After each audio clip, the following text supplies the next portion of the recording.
kali ini acara ini istimewa sekali karena ini ada buku di tangan saya dengan foto yang cantik sekali ini, Time Out Ade Rani, dan di bawahnya ada subjudulnya Berdamai pada Peran, Setia pada Mimpi. Wah, sangat mendalam sekali artinya. Nah, kita beruntung sekali bisa berjumpa dengan penulis buku hebat ini, yaitu Ibu Ade Rani, tapi itu panggilannya, tapi beliau ini adalah istri tidak kurang dari yang sangat kami hormati, Bapak Laksamana ya betul, atau Marskal Cepi Hakim, seorang penulis buku yang dahsyat sekali, banyak sekali bukunya sampai nggak terhitung. Nah, ternyata istri beliau juga seorang penulis buku. Nah, mari kita dengarkan langsung dari Ibu Ade Rani, apa kok sampai Ibu sampai menulis judul ini, judul utamanya Time Out. Ini sangat apa ya, sangat menantang judul ini. Apa artinya Time Out ini? Silakan Ibu Ade Rani. Ya. Terima kasih Pak Jaya atas undangannya datang kemari untuk membicarakan buku saya mengenai Time Out ini. Jadi sebetulnya time out itu adalah suatu istilah di dalam dunia olahraga. Ya gitu ya. Ya, time out. Lagi main tiba-tiba prit gitu, time out. Suruh berhenti. Nah, saya memilih Time Out sebagai judul buku saya adalah dengan pemikiran bahwa saya perlu waktu untuk berhenti untuk menerima masukan, menerima feedback dari sekitar atau dari orang-orang, apakah yang saya lakukan sementara ini sudah oke, sesuai. Kayak seperti kalau dalam permainan basket misalnya, main basket di time out, terus dengan time out itu si pelatih itu akan bicara kepada 5 orang itu, kamu begini, kamu begitu, salah begini, supaya nanti akan dapat bermain dengan lebih baik dan sesuai dengan harapan, misalnya sesuai dengan harapan penonton yang ada di sekitar situ. Itu juga saya lihat di football Amerika juga begitu ya. Iya. Mereka tahu-tahu panggil semua gitu ya. Wah, seperti yang tadi saya bilang tuh, ternyata arti time out ini mendalam sekali. Jadi Ibu sebetulnya seorang pembelajar kehidupan yang tidak akan berhenti sebetulnya, tapi sengaja berhenti untuk mawas diri dan mawas juga lingkungan, mawas segala-galanya kan. Di sini juga Ibu menulisnya bagus sekali, berdamai pada peran, tetapi Ibu tetap setia pada mimpi. Tolong Ibu terjemahkan itu dalam bahasa yang kita dapat memahaminya. Ya, karena ini luar biasa sekali loh kata-kata ini. Ya.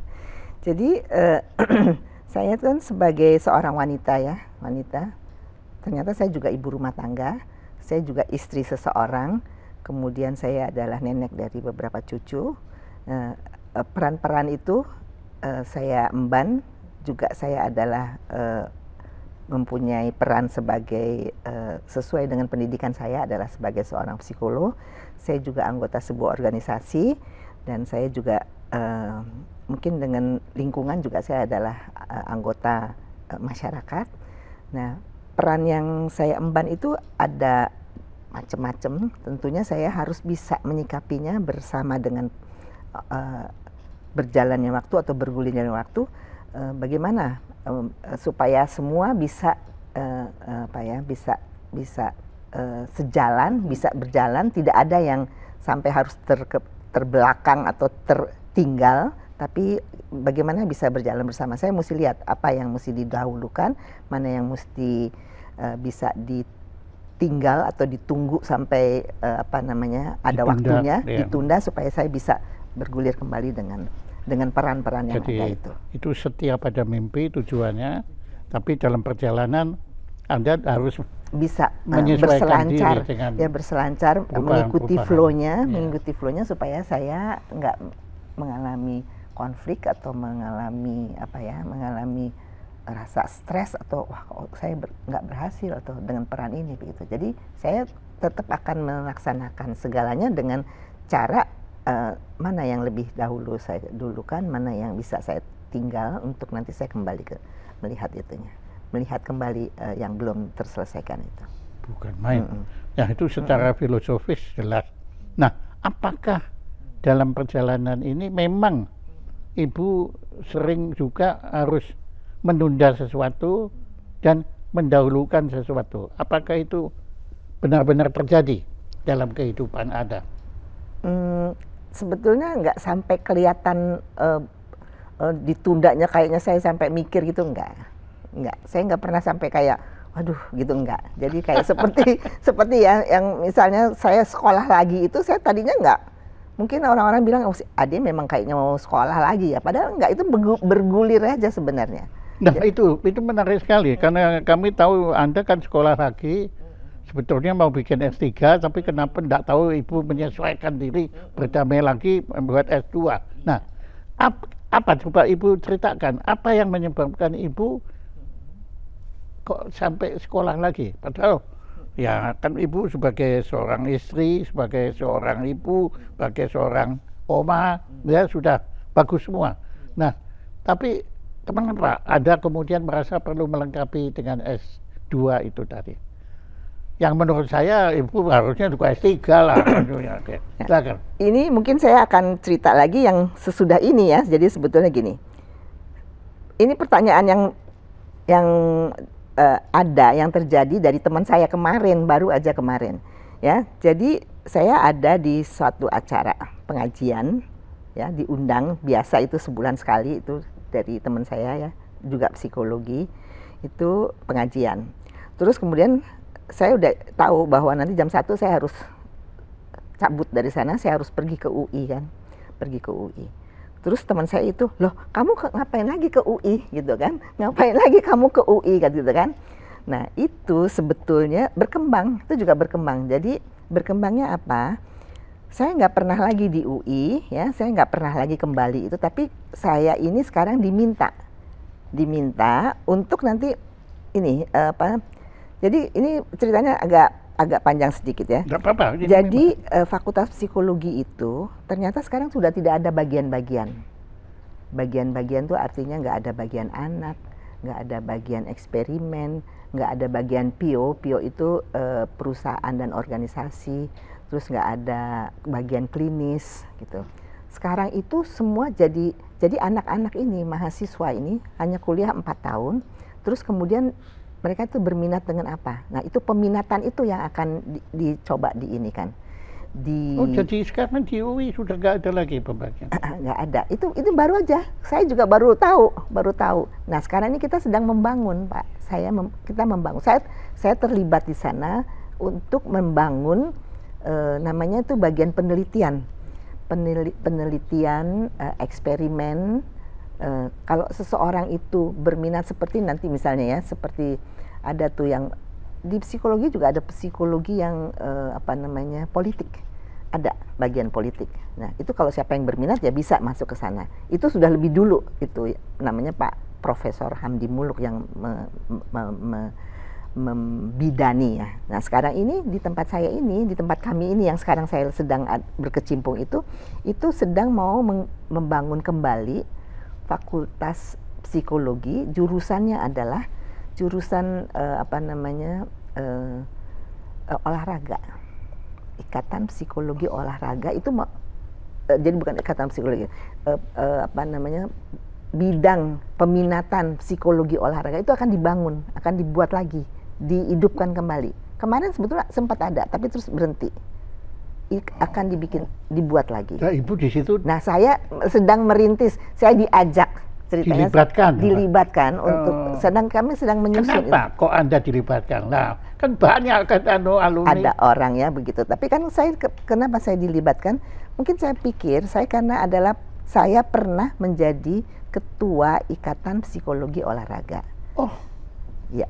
Jadi waktu Ibu S1 itu Ibu sudah psikologi olahraga? Belum. Jadi setelah selesai jadi gini, saya kan kuliah kembali kan itu. Iya. Begitu selesai kuliah kembali, ada teman saya dulu main basket satu tim, namanya Ibu Rita Subowo. Mungkin Bapak tahu Ibu Rita Subowo? Iya, benar ya. Okay. Ibu Rita Subowo itu berkecimpung di dunia olahraga yang ada di Indonesia ini sudah jauh lebih dulu, udah lebih lama dari saya. Ibu sendiri apalah olahragawati juga? Nah, kenapa kok saya bisa sama Ibu Rita Subowo? Saya dulu adalah pemain basket dan saya adalah tim basket UI. Oh, jadi Ibu kalau dalam bahasa Jawanya ngelakoni olahraga itu ya? Ya, ngelakoni olahraga ya. Oh, ya. Basket. Basket, ya dulu. Jadi saya mengenal basket itu sejak SMP, Pak. Sejak SMP saya kenal basket dan dikenalkan Jangan-jangan Pak Cepi Hakim tertarik kepada Ibu juga melalui basket? Enggak. Oke ya. Oke. Tapi itu ada cerita yang menarik dulu ya waktu itu saya masih jadi pemain basket itu, waktunya Pak Cepi itu ceritanya udah mulai berpacaran ya, itu dia datang dan mau pulang, datang ke rumah mau pamit mau pulang ke Jogja. Nah, jadi saya main basketnya tuh di Pegangsaan Timur, di sampingnya di sampingnya bioskop Megaria namanya. Ya, nah itu, nanti janjian. Kita kan belum ada handphonean waktu itu. Cuman janjian aja, dia datang, nanti saya naik kereta api yang jam berapa, jam sekian gitu. Terus dia bener naik kereta api, saya udah di lapangan basket. Terus dia keluar sedikit sebentar, dia udah dikasih tahu bahwa bajunya adalah merah jambu, dia dadain saya ada di sana. Gitu. Itu cerita zaman dulunya Pak, menarik pemain basket. Dia nggak bisa dibilang dia nggak pernah nonton saya main basket, tapi dia lihat dari saya nggak pernah. Tapi untung gini-gininya dari kereta api ya? Dari kereta api dan lihat saya. Bukan dari pesawat udara. Bukan ya? Waktu itu. Dia itu sekolah penerbang waktu itu Pak.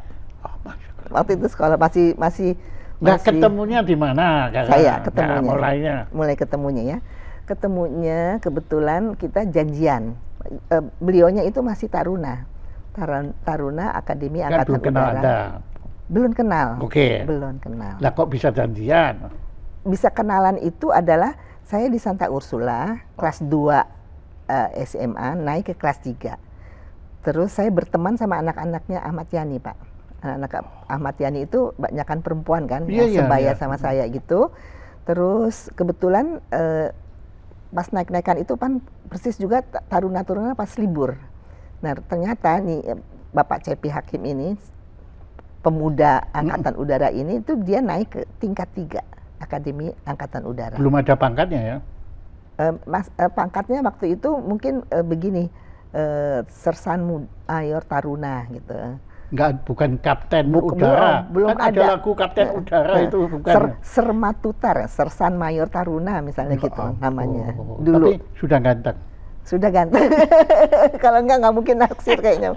Tapi ya itu ada pakai ceritanya. Jadi belum langsung naksir. Okay. Langsung mungkin persis ketemu itu saya udah kayaknya feeling seperti bintang-bintang itu loh Pak, kalau pas gitu. Lagunya sudah. Okay. Nah, tapi itu pas ketemuan aja. Tapi rupanya dengan berjalannya waktu nggak begitu ceritanya. Kita ada sempat nggak berkomunikasi setahun kira-kira.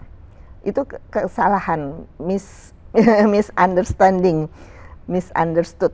Jadi ini, jadi itu juga gitu modelnya, dia datang. Udah janjian juga tapi kan per telepon aja biasa gitu. Tapi mungkin waktu dia datang itu saya baru selesai basket ya, saya udah mandi udah segala macam. Itu malam minggu. Terus tapi saya duduk di meja kerja, dia duduk di sofa gitu. Terus tapi saya meladeni dia, menerima tamu, dia sambil begini gitu. Dan dia tuh mungkin dia pikir ini perempuan ini tertarik nggak sih sama saya? Kok kayak begitu gayanya menerima dia gitu kan. Terus langsung dia kayaknya terus langsung dia pulang loh, dia izin pulang. Saya juga kaget. Saya juga, loh kenapa kok sebentar amat? Tapi kayak gitu kan, itu saya memang orangnya kan nggak spontan ya. Diem gitu. Iya, saya perhatikan Ibu. Bukan orang yang spontan. Jadi diem gitu, terus loh kenapa nih kok pulang gitu ya. Tapi saya nggak tanya sama dia. Terus dia pulang aja gitu. Terus nggak berapa lama ada temennya datang jemput pakai mobil gitu. Terus saya kasih tahu udah pulang gitu. Loh udah pulang, kaget kan dia gitu. Kenapa dong? Saya juga nggak tahu ya kenapa kok pulang ya, saya bilang gitu. Gitu. Terus habis gitu ya itu nggak bisa kita berkomunikasi karena kita nggak punya handphone zaman dulu itu. Ya. Jadi nggak bisa clear itu persoalan. Nggak clear persoalan itu, benar. Tapi ibu waktu itu merasa perlu di-clearkan dong? Iya dong, mestinya sebetulnya di-clearkan. Sekarang ini di buku ini saya bisa clearkan gitu. Maksudnya saya bilang, gimana ya kok bisa, saya kan nggak ngerti. Apakah dia apa, bagaimana, apakah dia bagaimana. Itu saya ada di buku ini saya ceritakan bahwa saya nggak jelas nih gimana sebetulnya kok bisa pulang ya, kenapa ya. Udah, terus tapi lucunya kapan gitu, besok paginya apa hari, saya lihat dia ada, saya pikir itu dia pasti, dia naik mobil dengan teman gitu, terus dia lihat ke belakang gitu, saya keluar dari rumah, dari pagar gitu, tapi nggak, tetap begitu aja kan, saya nggak tahu, karena nggak ada telepon, nggak ada apa, wah itu dia kayaknya ya, nah, gitu kan, kayaknya begitu. Udah, terus kapan lagi Lebaran, dia kirim kartu, dia kirim kartu, dia titip orang itu tinggalnya di Jalan Tegal, itu Akabri juga, Akabri Udara, Jalan Tegal, terus kebetulan punya saudara di Jalan Tegal, jadi dia nginep di sana, tapi dititipin, kalau lu mau ke sana kan, kasih deh ini, gitu. Jadi dia kasih tuh si surat ucapan selamat Hari Raya Idul Fitri, mohon maaf lahir batin gitu. Nggak ada apa-apa, nggak ada omongan lagi yang gimana gitu ya, apa gimana, cuman maaf lahir batin gitu. Kayak itu aja, kayak seperti orang biasa kirim kartu gitu. Dah, saya juga tapi maksud saya kan dia masih ada lah, maksudnya ada perhatian, minta maaf lahir batin gitu atau kirim kartu, tapi saya nggak ada follow up, diemin aja, udah nggak itu, udah begitu aja, menguap begitu aja. Tapi saya tahu dia ada kirim kartu. Saya juga masih suka lihat kegiatan di koran bahwa ada taruna sedang ada latihan di mana di Laut Selatan, ada temannya meninggal, tuh saya udah tahu. Tapi saya nggak kirim surat, nggak apa. Nah, dah tenang aja keadaan gitu, diem aja, biasa aja. Tapi saya kompensasinya saya belajar yang benar gitu, ujiannya saya udah ada. Tapi itu waktu itu sudah belum pacaran? Belum, sudah ada rasa belum? Sudah ada mimpi belum? Setiap ada mimpi. Oh, setiap ada mimpi. Ini mimpi. Apakah ini. Anda, ya kan setiap ada mimpi, nah, nanti ya udahannya nanti setiap ada mimpi. Makanya, tapi waktu itu saya ingat ibu tuh ada hati nggak sama yang belum? Ya ada pasti. Ya? Iya, jadi kenapa? Ya seneng aja. Seneng tuh, gimana ya, seneng. Senang. Iya, bagus. Jadi setelah setahun saya masuk UI ternyata. Nah, rasa seneng saya itu, rasa happy, rasa bahagia keterima di UI itu saya sampaikan ke dia, saya ceritakan. Dengan surat. Ibu pakai tulis surat. Curhat lewat surat itu kepada. Lah alasan Anda apa kok? Saya bilang saya diterima di UI, saya gini segitu gitu. Tapi kok ibu merasa bahwa dia ini akan menerima curhatan Anda itu, kalau Anda sudah yakin, kalau nggak tahu dia bilang peduli, memang gua pikirin gitu kan itu. Tapi nggak begitu Pak yang terjadi, kan dia langsung datang. Ternyata dia tidak menyia-nyiakan kesempatan. Ampun, oportunis banget. Jadi memang ya Pak ya, mungkin memang nggak clear itu Pak, nggak clear karena kita nggak bisa komunikasi kan, nggak ada itu. Saya juga nggak mencoba menjelaskan kenapa kok kamu pulang apa gitu. Saya juga nggak begitu orangnya. Iya, nggak mungkin dong. Harga diri Anda berarti terlalu besar, gengsi lah. Oke, nah terus setelah Anda ngaku begitu, wah, langsung datang. Nggak lama kok Pak, sebentar aja tuh langsung datang. Terus bener-bener itu usahanya itu yang saya bisa lihat bahwa dia ini juga. Itu kadang-kadang cuma semalam di Jakarta, pagi-lagi naik kereta api, jadi cuman di kereta api aja itunya kan. Dulu zaman dulu tuh juga kereta api kan bukan kereta api yang gimana ya, sekarang udah lebih bagus dan lebih cepat apa gimana. Masih kereta lambat, belum kereta cepat. Tapi dia ada di kereta api itu, Terus besok paginya udah sampai lagi di kampusnya dia. Jadi dia khusus datang ke Jakarta untuk menemui Anda. Iya. Gitu. Wah, Anda berbunga-bunga juga. Iya, berbunga-bunga betul. Terus berapa lama itu sampai? Lama lah, sampai 9 tahun kali, 70. Jadi kenal 69, saya bersurat lagi ke dia 71, saya menikah 78, 7 tahun. Jadi sebetulnya di dalam buku ini Pak Cepi peran utama dong, ya? Ada perannya. Ada perannya. Kalau di sini kan berdamai pada peran. Iya, berdamai pada waktu peran. Itu Anda kan berdamai pada peran pacar kan waktu itu. Iya. Kemudian berkembang menjadi istri. Wah, keren sekali. Bagus, indah tuh anunya situ. Nah, sekarang kita kembali ke ilmu yang Anda dalami. Iya. Kenapa Anda milih psikologi?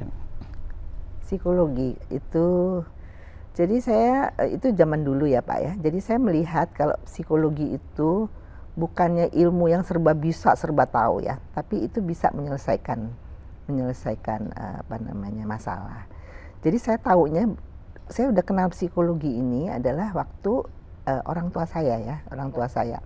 Orang tua saya tuh mendidik anak-anak itu. Ibu saya kan guru, ayah saya tuh advokat and procurator. Iya. Nah, advokat jadi hakim, jadi pengacara gitu. Ya, hakim tapi nggak sekolah hukum ya Pak ya. Iya, sekolah terbang. Iya. Terus jadi cara dia mendidik anak-anak itu maksud saya nggak begitu aja ya, nggak begitu aja. Mungkin dari istrinya, dari ibu saya itu kan dia dapat kan dia seorang guru kan, tapi dia nggak mau begitu aja terima pendidikan atau omong-omongnya gampang gitu. Anak-anak itu kita ini anak-anak. Jadi saya adik-beradik itu dibawa ke psikolog Pak, untuk tahu misalnya kecerdasannya berapa, ininya apa. Dibawa ke psikolog. Psikolog. Jadi ada tahapan-tahapannya. Jadi kalau saya waktu itu udah misalnya SMA kelas 2, waktunya saya libur, saya dibawa ke sana untuk tahu jurusan apa yang mau saya pilih, apa yang pantas apa enggak, cocok apa enggak saya memilih jurusan itu. Itu saya ketahui karena saya udah dibawa ke psikolog dan dilihat kemampuan saya berapa, kecerdasan saya berapa, sikap kerja saya seperti apa, terus cukup mampu, cukup tahan apa enggak. Iya kan? Karena kalau jangan sampai saya cuma sekolah separuh jalan gitu kan. Nah, itu jadi saya dibawa ke psikolog. Dan orang tua saya itu, ayah saya itu, dia memperlakukan anak-anaknya tuh dengan respect ya Pak ya. Jadi artinya kalau ada hasil pemeriksaan psikologis itu, saya udah dengar di depan psikolog itu bicara dengan saya, dengan ayah saya kan. Nanti sesudah itu dia akan ngomong sendiri lagi kali dengan psikolog itu. Nanti sore-sore atau waktunya luang, ayah saya udah nggak terlalu sibuk, saya dipanggil ke kantornya. Kantornya itu di rumah saya ada ruang kerja dia di kantornya, dan diomongin. Saya nggak diomongin sambil jalan atau sambil ada kakak-kakak saya atau adik saya, enggak. Jadi diomongin, didudukan gitu, terus kasih tahu ini. Jadi di situ Anda sudah tumbuh kembang di suasana psikologi ya, di situ ya. Maka kemudian Anda pilih itu kan. Nah, kemudian Anda S1. Kenapa Anda berhenti waktu itu? Enggak berhenti. Jadi S1 saya itu ya Pak Jaya, S1 saya itu juga mungkin ya fakultas itu masih mencari-cari bentuk waktu itu. Jadi S1 saya tuh S1 beneran, karena saya udah pegang pasien, pegang klien. Iya, jadi kita makanya dibilang kami ini yang lulusan itu, jadi lulusan waktu itu 78. Dekannya siapa? Pak Fuad Hasan. Fuad Hasan. Waduh, ya udah, you are on the right hand. Jadi begitu lulus itu sebetulnya lulus itu kita udah, jadi gini, sekolah 4 tahun itu belajar aja. Itu saya kampusnya pindah-pindah tuh.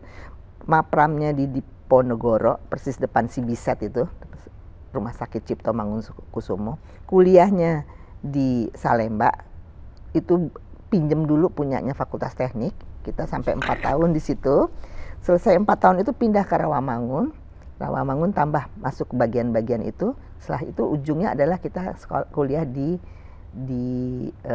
Depok itu. Sudah. Saya udah selesai, udah peralihan. Jadi mungkin kalau nggak salah itunya kali pengumumannya atau wisudanya kali di sana. Tapi dengan kuliah 4 tahun di masuk bagian itu yang tadi saya bilang, bagian anak, bagian klinis, itu masuk 6 bulan kali 5 bagian, terus tambah lagi 2 kali pendalaman. Jadi skripsi aja saya bikin 2 itu skripsi. Nah setelah itu sebetulnya kami ini yang lulus itu sebetulnya sudah bisa masuk aja nanti ke doktor, untuk kalau mau jadi dokter tinggal masuk aja, daftar aja berapa kali itulah. Artinya kalau nggak salah bisa selesai dalam waktu 4 tahun, bisa kali berapa gitu. Saya nggak pernah kita coba, karena saya setelah itu saya udah bergerak deh, kan menikah kan, jadi bergerak ikut suami kemana gitu. Jadi nggak ini. Jadi jadi begitu Pak. Jadi bukannya nggak selesai, saya selesai. S1-nya begitu. Kenapa waktu Anda selesai S1, Anda berhenti? Maksudnya nggak lanjut lagi. gitu, itu karena saya karena Pak saya pilih ya. Jadi mungkin ini ada satu juga yang saya nggak masukkan di buku ini, tulisan bahwa saya tuh ditawarin. Jadi kan waktu itu juga itu bagusnya itu ya, maksud saya kita ini kelompoknya kecil ini Pak di kampus itu ya. Jadi hubungan dengan kakak-kakak senior sangat dekat. Jadi saya aja jumlahnya ini 66 dulu. Jadi 66 itu 6 orang laki-laki, yang 60 perempuan. Jadi si laki-laki ini harus mengantar 10 perempuan naik sepeda waktu mapram itu. Sampai sebegitunya karena saking kecilnya, dan kebanyakan memang kita perempuan semua di Fakultas Psikologi. Laki-lakinya nggak banyak. Gitu. Itu ceritanya zaman dulu begitu. Menarik sekali ya. Nah, kalau boleh saya tanya, waktu Anda menempuh itu berapa tahun ya? Karena itu. Jadi bukan 4 tahun, dari 71 78. Wih, jadi 7 tahun. 7 tahun. Oke. Nah, apakah yang diajarkan waktu itu psikologinya psikologi Indonesia atau psikologi ya biasanya kan Sigmund Freud? Iya, Sigmund Freud.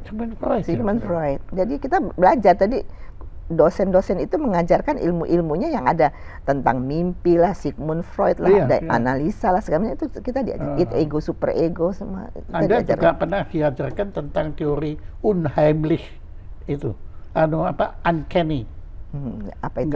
Ya itu Sigmund Freud juga. Sigmund Freud. Ya karena buku saya punya lengkap karena saya waktu di Jerman itu juga mendalami. Karena bidang saya pendidikan, tapi saya suka pada Sigmund Freud. Cuma begini Bu, anehnya itu di Jerman itu Sigmund Freud sudah nggak dipakai lagi. Nggak dipakai lagi. Ya karena dianggap dia itu khusus analisa. Dan analisa beliau kan banyak personal, kan pasien A, pasien B begitu, di mana sekarang kan neuroscience kan. Neuroscience, betul. Nah bagaimana perkembangan neuroscience di Indonesia menurut pengamatan Ibu bagaimana? Apakah berkembang juga? Saya kira berkembang. Kenapa saya tahu berkembang? Karena saya lihat itu terlihatnya dari dokter ya. Kan ini terus kan saya baru kembali lagi kan ke kampus ya. Jadi saya melihatnya begini. Ada teman-teman saya juga yang di bagian anak gitu. Terus kemudian ada juga dokter anak. Mereka bekerja sama menangani anak-anak, kan sekarang banyak ya Pak ya, anak-anak dengan kasus-kasus ya. Kasus-kasus yang sebetulnya harusnya bisa ditinjau kembali dengan neuroscience itu. Jadi misalnya taruhlah anak-anak yang maksudnya misalnya hiperaktif, ADHD gitu ya, yang terlalu aktif gitu ya. Nah itu kan sebetulnya bisa dilihat, ditinjau kembali itu dari neuronya, jadi syarafnya itu seperti apa yang menjadi.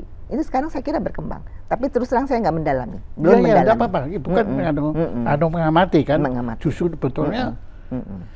Sebagai orang yang sudah keluar itu, Ibu pengamatannya lebih objektif karena kalau ada di dalam malah nggak tahu kan Bu. Dan kalau seperti yang Bapak tanyakan Sigmund Freud dan sebagainya itu, tapi kan sebagai ilmu tentunya saya harus nggak bisa tiba-tiba loncat jadi ilmu jadi semua tetap saya pelajarin. Iya. Saya setuju itu Bu itu. Dan kita harus akui kalau Sigmund Freud itu kalau menulis bagus sekali Bu. Kita tertarik kalau dia kan bikin istilah-istilahnya kan pinter juga kan, kayak Oedipus kompleks gitu kan. Apa Ibu pernah baca bukunya dia tentang Leonardo da Vinci? Leonardo da Vinci. Dia bikin itu biografinya. Bagus sekali. Ya itu subjektif, tapi ya dia kan memang jenius juga kan. Itu bagus. Kalau buku Anna Freud, anaknya si Sigmund Freud, Ibu pernah baca nggak? Belum.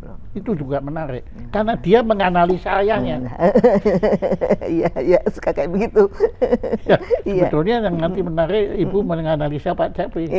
Itu bagus. Bagus menurut saya memang kayaknya begitu. Jadi sekarang ini ya, contohnya ya, kan saya mendidik anak ya, Tasya ya, sama Fatsi ya. Nah jadi waktu awal-awalnya Tasya mau jadi psikolog. Tapi terus dia bilang dia nggak mau jadi psikolog. Karena saya udah lebih psikolog dari psikolog. Karena ilmunya udah banyak banget gitu kan. Nah, ternyata waktu dia bilang dia mau jadi psikolog, abis itu belakangan dia nggak mau jadi. Loh kenapa kamu nggak mau? Saya udah lebih dari psikolog, jadi nggak mau lagi. Nggak mau dia nggak tertarik. Sudah mentok. Udah mentok. Jadi dia rasanya dia udah ilmunya udah banyak banget. Gitu kan. Jadi dia nggak mau gitu. Apa sekarang dia? Nah, dia kan ambilnya komunikasi. Kan makanya dia jadi itu kan, news anchor itu kan. Dia jadi itu. Nah, yang lucunya adalah anaknya itu jadi cucu saya yang nomor 1. Itu sekarang itu judulnya adalah dia mau masuk psikologi. Terus kan saya bilang umur berapa? Jadi masih jauh nih ceritanya, dia masih umur 15 tahun. Oh ya, 15, masuk kelas 1 SMA. Sudah punya mimpi. Baru masuk, udah punya mimpi kan. Dan kemarin ini libur, saya nggak tahu tuh gimana omong-omong ibu bapak dan keluarga itu, tapi paling enggak yang saya ingat, yang jelas terlihat adalah si anak ini disuruh cari ya di apa namanya di Google apa di mana gitu, kamu cari searching apa, kamu mau sekolah apa nanti. Ini masih 1 SMA loh, ya. Iya. Untuk nanti. Padahal kalau saya dulu anak saya boleh di sekolah di luar negeri itu kalau dia udah S1. Nggak boleh. SMA tuh lulus tuh S1-nya di luar tuh nggak boleh. Maksud saya udah lebih matang, lebih apa gitu. Nah sekarang ini dibawa lah anak itu pergi, mungkin juga hadiah saya nggak tahu Pak. Dia dibawa ke London itu, ke Birmingham sekolahnya Tasya, terus kemana-mana. Dan situ kan banyak juga sekolah-sekolah bagus. Dan dilihat, suruh diperlihatkan lah bahwa kalau kamu mau sekolah di luar tuh begini gitu. Jadi kalau itu maksud saya kira juga untuk memotivasi anak ini supaya dia bisa belajar yang giat, bahwa nanti kamu bisa juga sekolah di luar dan ada ini gitu. Dan itu anak itu nggak tahu ya, saya anak dalam 3 tahun mungkin bisa berubah juga. Tapi yang jelas sekarang ini mau masuk psikologi. Dan dia pilih di mana? Dia pilih waktu itu dia bilang apa gitu, tapi saya nggak mendalami ya, saya nggak menggali. London atau Birmingham? Mau di Birmingham atau di London gitu kan? Saya belum tahu. Scotland nggak mau? Belum sampai itu, Scotland bagus memang bagus, ya tempatnya ya. Wales tapi kalau Scotland itu hebat loh, pemenang Nobelnya banyak. Hebatnya. Jadi keren ya, Ibu punya keluarga juga intelektual semua kelihatannya ya. Terima kasih Mbak. Iya, itu bukan main. Nah, kalau gitu, gini Bu, ini waktu yang membatasi kita. Apa yang saya belum tanyakan tadi, karena saya kan itu dangkal sekali, dan yang menurut Ibu justru perlu Ibu utarakan tentang isi buku Time Out Adirani ini. Silakan. Jadi dari Time Out Adirani ini adalah saya berharap buku ini tentunya bisa dibaca oleh ibu-ibu muda. Ibu-ibu muda mungkin juga adalah ibu-ibu yang mungkin berjodoh dengan TNI, ya, abdi negara. Ini ada ada apa framingnya sudah ada ya, jadi berjodoh ya dengan TNI. Tapi TNI jangan tidak khawatir. Harus angkatan udara. Nggak usah angkatan udara, bisa juga yang lain-lain. Jangan khawatir bahwa mereka tuh bisa juga menyelesaikan atau meraih mimpi-mimpinya. Selalu ada jalan, selalu ada kesempatan untuk meraih mimpi itu. Jadi jangan khawatir bahwa kalau seseorang itu berjodoh atau menikah dengan abdi negara, terus kemudian dia patah itunya habis ya. nggak bisa menyelesaikan. Justru Ibu memberi contoh teladan bahwa kalian itu masih bisa berkembang terus kalau mau. Kalau mau. Itu dari buku ini kurang lebihnya seperti itu. Dan yang berikutnya adalah bahwa saya ini pernah ada di KOI, Komite Olimpiade Indonesia itu, dan saya juga pernah menyebar luaskan nilai-nilai Olimpiade itu yang menurut saya sangat bagus.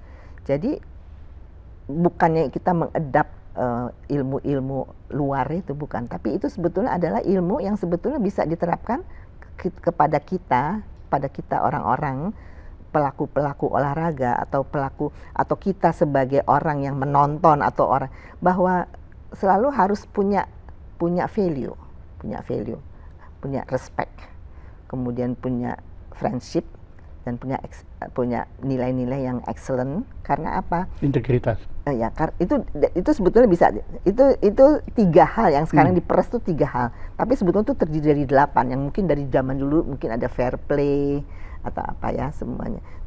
Tapi itu maksud saya perlu dimiliki oleh orang-orang supaya kita dengan keberagaman yang sekarang ini loh, kita kan beragam. Kalau dengan adanya respect terhadap orang lain, apalagi terhadap diri sendiri, keberagaman itu nggak ada persoalan. Kita ada, ya kan? Respect terhadap orang lain, tapi juga respect terhadap diri sendiri. Wah, bagus sekali Bu. Jadi dari Ibu yang narik, karena Ibu kebetulan juga olahragawati kan? Iya. Basket ya tadi. Waktu itu di basket ya. Sampai apa waktu itu Bu? Jadi kalau basket, juara gitu apa? Oh gini, kalau basket itu kan tuh di SMP, SMA, tuh saya mulai dari bawah banget. Dari saya merasakan severnya tidak dipakai main karena sebagai cadangan dan dimasukin misalnya 5 menit mau habis, kan biasa tuh ada yang 5 menit mau habis, ini masuk gitu. Itu ngalamin itu sampai akhirnya menjadi koordinator basket misalnya. Terus sampai saya bisa ikut Binil Intervarsity Game karena saya adalah pemain basket di kampus di UI, jadi tim sampai tim ke UI. University Game. Ya, jadi Intervarsity Games pergi ke Hong Kong, pergi ke Singapura, ke Malaysia, dan kita pernah juga jadi tuan rumah. Gitu dulu. Dan pernah medali emas juga? Dapat medali emasnya. Iya. Bagus. Keren Bu. Wah, jadi Ibu lengkap ya, intelektual, tapi juga otot juga ada ya, itu. Olahraga apa lainnya lagi yang Ibu lakukan? Ya sekarang ini, jadi gini, setelah jadi ibu rumah tangga, jadi ibu-ibu, nggak mungkin main basket. Jadi di ibu-ibu Pia Ardiagarini, tempat para istri-istri bersatu karena ada wadahnya Pia Ardiagarini itu, saya malah jadi bisa main volley. Main volley dari nggak bisa serve sampai bisa smash gitu. Pindah ke Jogja. Kalau saya sih mau serve smash nggak bisa volley. Ya itu belajar. Basket juga nggak Bu. Nah, sebetulnya kan tinggi Ibu nggak terlalu tinggi kan? Nggak terlalu tinggi ya. Tapi dalam basket ketinggian itu nggak terlalu penting. Menyelinap itu ya Bu ya. Enggak, jadi mungkin kan ada bagian-bagiannya ya. Kalau guard itu mungkin mesti tinggi ya supaya bisa tampil bola gitu. Tapi kan kalau saya kebetulan teman-teman saya ada tinggi-tinggi ya main itu bersama tim itu ya, ada 5 yang selalu main bersama itu, ada yang tinggi-tinggi. Jadi untuk guard, saya kebetulan posisinya forward kanan. Dan itu memang nyelinap begitu kan? Ya sekarang olahraga saya adalah jalan pagi gitu, di keliling rumah 14 putaran, sama berenang. Berenangnya itu aquarobic. Aquarobic itu pakai belt, terus kita bisa bergerak kayak pakai sepeda atau rowing atau skiing atau seperti juga walking gitu. Jadi olahraga tetap penting untuk Ibu. Iya. olahraga Iya. kayaknya ada suatu keharusan. Kalau Pak Sepi kan yoga kan, Yoga. pamer terus kan dia kalau. Iya, yoga. Iya betul. Ibu juga yoga? Enggak, saya enggak. Yang yoga di rumah itu di kami semua itu adalah Tasya yoga. Suaminya juga mengajar yoga sekarang. Mengajar. Oke. Bisa Mayurasan? Ya, Yang bisa. minum vertikal, Iya, horizontal. iya, bisa. Gila, Mereka. itu Iya. berat sekali. Iya. Ayah saya dulu pelatih yoga. Pelatih yoga. Dan saya ya. juga ikut-ikut, tapi dulu berat saya masih enteng, saya bisa. lama makin berat nggak kuat. Oke Bu, Iya. bagus sekali dan Iya. terima kasih sekali, sangat inspiratif sekali apa yang Ibu sampaikan, dan Iya.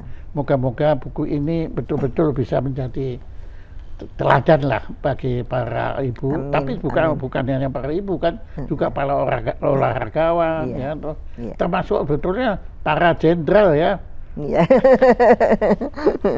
supaya tahu bagaimana dulu dia gampang tersinggung juga ya. Iya. Sensi ya, sensi. Ya. Iya. Ya, terima kasih Ibu. Sama-sama. Nah di sini juga ada tribute to Aderai, di mana Aderani. ada berapa tokoh ini Bu? 71. 71 itu kesalahan sebetulnya. Tadinya kan mestinya diluncurkan pada usia saya umur 70 ya. Tapi itu kan mulai membuat itu bulan Oktober ke Maret, Oktober, November, Desember, Januari. Nggak mungkin 5 bulan saya bikin buku ini kan. Saya merasa dengan membuat buku ini saya juga seperti healing. Karena tadinya cuma 5 bab, sekarang menjadi 10 bab, karena ternyata saya ada banyak banyak ini istilahnya banyak hal yang karena menggali terus ke masa lalu itu banyak perbaikan, banyak manfaatnya ya? Betul. kepada Jadi saya. sebetulnya gitu. Anda melakukan arkeologi diri sendiri. Sendiri. Menggali. Dan orang itu yang bantu saya untuk wawancara teman saya itu kesalahan hitung. Jadi mestinya 70, dia 71 orang. Jadi ya mau nggak mau kebetulan aja saya jadi dalam 18 bulan itu saya bisa menyelesaikan buku ini.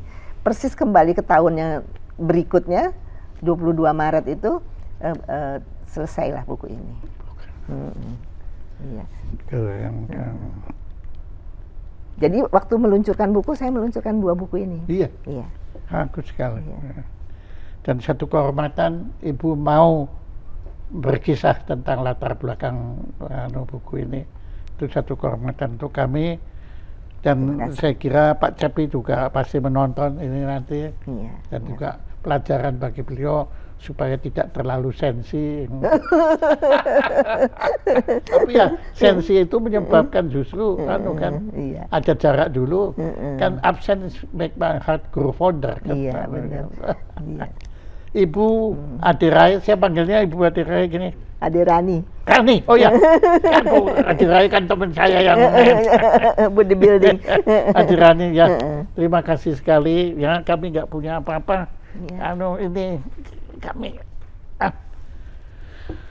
akan persembahkan piagam penghargaan sangat sederhana dari Jayaspana Institute kepada Dr. Anda Pusparani Hasyim. Hasyim ya. Ayah saya Hasyim. Tapi suami Anda hakim ya. Iya. Ya. Master psikologi, psikolog yang telah berkenan menjadi narasumber utama pada acara gelar Wicara Jayaspana Show dengan tema Time Out. Aderani dalam kurung subjudul Berdamai pada Peran, Setia pada Mimpi. Saya kira kalimat ini bisa menjadi kalimat mutiara Bu ya. Jadi saya juga baru tahu bahwa kita harus berdamai dengan peran, karena peran itu belum tentu sesuai dengan mimpi kita kan. Tetapi kita tetap setia pada mimpi. Tepuk tangan untuk Ibu Aderani. Tepuk tangan.